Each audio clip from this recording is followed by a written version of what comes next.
आज उसकी शादी का दिन था। छत्तीसगढ़ का छोटा सा गांव खुशियों से झूम रहा था। संगीत की धुनें हवा में तैर रही थीं। लोग नाच रहे थे, गा रहे थे। हर घर रंग बिरंगी सजावट से जगमगा रहा था। यह खुशी का मौका था, एक नई शुरुआत। सुहानी ने चटक लाल साड़ी पहनी थी। उसकी आंखें उत्साह से चमक रही थीं। वो थोड़ी घबराई हुई थी, लेकिन खुश थी। वो अपनी नई जिंदगी का इंतजार कर रही थी।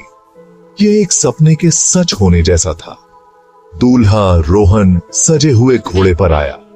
वो अपनी पारंपरिक पोशाक में बहुत खूबसूरत लग रहा था। शादी की रस्में बहुत सुंदर थीं। सबने नए जोड़े को आशीर्वाद दिया। यह एक परफेक्ट स्टार्ट था। सूरज ढलने लगा था। सुहानी और रोहन उसके गांव जाने के लिए तैयार हुए। वे सजे हुए बैलगाड़ी में चढ़ गए। गांव वालों ने उन्हें अलविदा कहा। सुहानी को थोड़ा दुख हुआ। वो अपना घर छोड़ रही थी। गाड़ी धीरे धीरे गांव से दूर जा रही थी। रास्ता धूल भरा और ऊबड़ खाबड़ था। सूरज ढल गया, आसमान लाल हो गया। सुहानी ने आखिरी बार अपने गांव की तरफ देखा। जैसे जैसे वे आगे बढ़ते गए, नजारा बदलता गया। हरे भरे खेतों की जगह घना जंगल आ गया। हवा ठंडी होने लगी। एक अजीब सी खामोशी छा गई। सुहानी कांपने लगी। रोहन ने उसका हाथ पकड़ लिया। उसने उसे दिलासा दिया। डरो मत, उसने कहा, हम जल्द ही घर पहुंच जाएंगे। सुहानी ने मुस्कुराने की कोशिश की, लेकिन उसके दिल में बेचैनी थी। कुछ गलत लग रहा था। रास्ते में अचानक एक बूढ़ी औरत दिखाई दी। वो कमजोर और थकी हुई लग रही थी।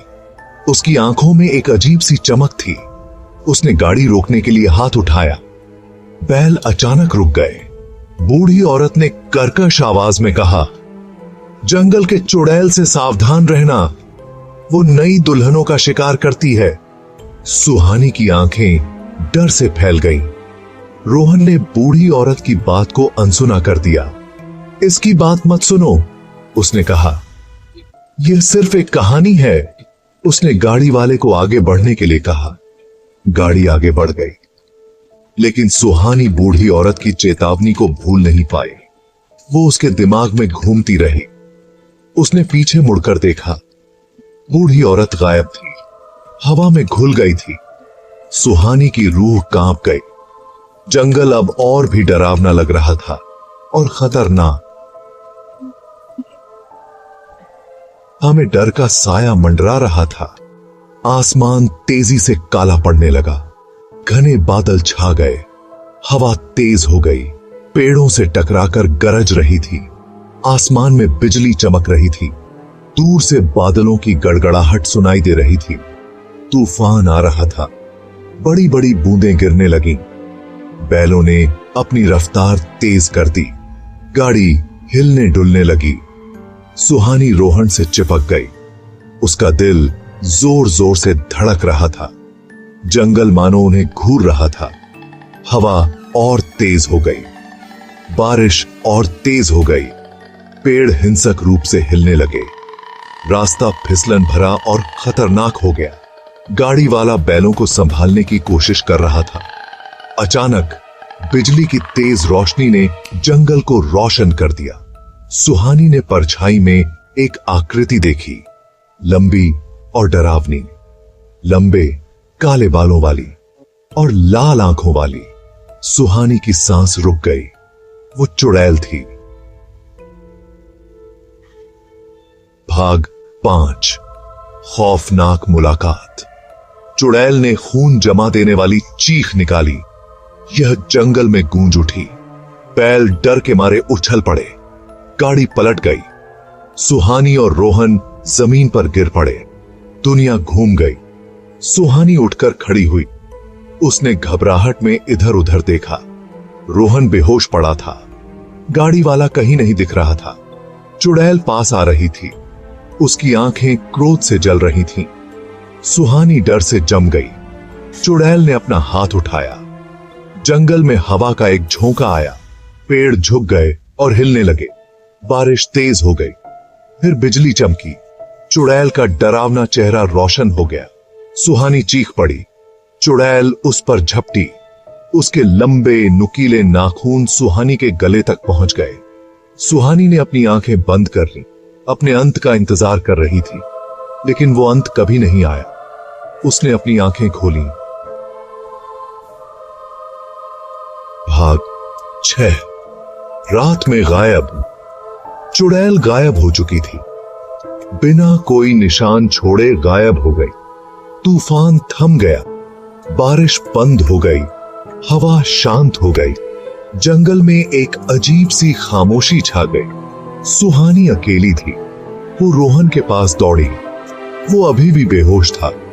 उसने उसे हिलाया। वो कराहते हुए उठा और अपनी आंखें खोली। उसने उलझन में चारों ओर देखा। क्या हुआ? उसने पूछा। सुहानी ने उसे बताया कि उसने क्या देखा था। रोहन को उसकी बात पर यकीन नहीं हुआ। उसने सोचा कि वो बेहोशी में कुछ भी बोल रही है। यह सिर्फ एक सपना था, उसने कहा। लेकिन सुहानी जानती थी कि उसने क्या देखा था। यह सच था। उन्होंने गाड़ी वाले को ढूंढा, लेकिन वो कहीं नहीं मिला। बैल भी गायब थे। वे भुतहा जंगल के बीच में फंस गए थे, अकेले और बेसहारा। सुहानी का डर वापस आ गया, पहले से भी ज्यादा। भाग 7। तलाश शुरू।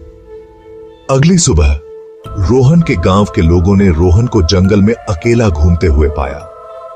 वो बेसुध और उलझन में था। उसने उन्हें तूफान और हादसे के बारे में बताया, लेकिन उसने चुड़ैल का कोई जिक्र नहीं किया। गांव वालों ने सुहानी के लिए एक टोली बनाई। वे जंगल में उसकी तलाश करते रहे, उसका नाम पुकारते रहे, लेकिन उन्हें उसका कोई पता नहीं चला। वो बिना किसी निशान के गायब हो गई थी, मानो धरती निगल गई हो। दिन हफ्तों में बदल गए, हफ्ते महीनों में बदल गए, लेकिन सुहानी कभी नहीं मिली। गांव वालों ने उम्मीद छोड़ दी। उन्होंने मान लिया कि वो मर चुकी है, जंगल में खो गई है, लेकिन उसके परिवार ने हार नहीं मानी। वे थोड़ी सी उम्मीद के साथ तलाश करते रहे। भाग 8। चुड़ैल की फुसफुसाहटें। गांवों में चुड़ैल के बारे में बातें होने लगी। लोग धीमी आवाज में उसके बारे में बातें करते थे। वे कहते थे कि वो नई दुल्हनों का शिकार करती है, उनकी आत्मा चुरा लेती है, उन्हें अंधेरे में खींच लेती है। बूढ़ी औरत की चेतावनी रोहन के दिमाग में गूंजने लगी। उसे आखिरकार सुहानी की बात पर यकीन हो गया। वो अपराध बोध से भर गया। उसे उसकी बात सुननी चाहिए थी। उसे उसकी रक्षा करनी चाहिए थी। वो सुहानी का कोई निशान ढूंढने के लिए जंगल में वापस चला गया। वो पेड़ों के बीच घूमता रहा, उसका नाम पुकारता रहा, उम्मीद करता रहा कि वो अभी भी जिंदा है। लेकिन जंगल खामोश रहा, कोई जवाब नहीं दिया। भाग 9। सुहानी की खोई हुई आत्मा। कुछ लोग कहते हैं कि सुहानी की आत्मा जंगल में फंसी हुई है, बेसुध भटक रही है, बाहर निकलने का रास्ता ढूंढ रही है।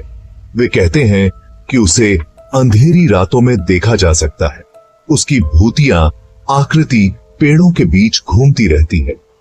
दूसरे कहते हैं कि वो चुड़ैल के साथ मिल गई, एक बुरी आत्मा में बदल गई, अनजान मुसाफिरों का शिकार करती है, उन्हें मौत के मुंह में धकेल देती है। जंगल डर की जगह बन गया। लोग इससे दूर रहने लगे, खासकर रात के बाद। वे चुड़ैल और उसकी भूतिया साथी सुहानी की खोई हुई आत्मा से डरते थे। भाग 10। भुतहा जंगल। जंगल भुतहा बना रहा, सुहानी के दुखद अंत की याद दिलाता रहा, चुड़ैल की ताकत का सबूत और गांवों में छाया हुआ डर। सुहानी की कहानी एक किंवदंती बन गई, एक सीख देने वाली कहानी, पीढ़ी दर पीढ़ी चली आ रही है। अंधेरे में छिपे खतरे की याद दिलाती है और बड़ों की चेतावनियों पर ध्यान देने की सीख देती है। जंगल खामोश रहा, अपने राज छुपाए रखा। हवा पेड़ों से सरसराती रही, सुहानी की चीखों की गूंज ले जाती रही। उस रात की खौफनाक याद दिलाती रही जब वो गायब हो गई, हमेशा के लिए भुतहा जंगल में खो गई। चुड़ैल का ताजा शिकार। तो अगर आप हमारे कम्युनिटी से जुड़ने के लिए तैयार हैं और एक भी बीट मिस नहीं करना चाहते तो सब्सक्राइब बटन को दबा दीजिए और नोटिफिकेशंस ऑन कर दीजिए। हम वादा करते हैं आपको मजा आएगा। आने के लिए शुक्रिया और हमारे फैमिली में आपका स्वागत है। अगले वीडियो में मिलते हैं।